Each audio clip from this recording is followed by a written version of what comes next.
సహాయం ఎలాంటిది తెలుసా? ఈ భూలోకమందయు పరలోకమందయు నీవు జీవించే విధముగా పరిశుద్ధాత్మ దేవుడు నీకు సాయం చేస్తాడు. ఆమేన్. అర్థమవుతుంది? అందుకే పరిశుద్ధాత్మ దేవుడు మనకు కావాలా. పరిశుద్ధాత్మ దేవుడితో నువ్వు రోజు మాట్లాడటం మొదలు పెట్టాలా. ఒక ప్రశ్న వేసుకోవాలా, నేను పరిశుద్ధాత్మ దేవుడితో ఈరోజు మాట్లాడానా?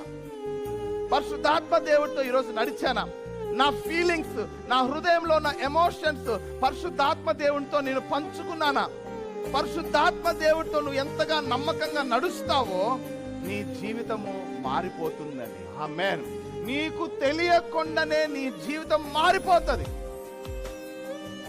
మనం అంటాం, దేవా నా జీవితాన్ని మార్చయ్యా, దేవా నా జీవితాన్ని మార్చయ్యా, దేవా నా జీవితాన్ని మార్చయ్యని ప్రార్థన చేస్తుంటాం.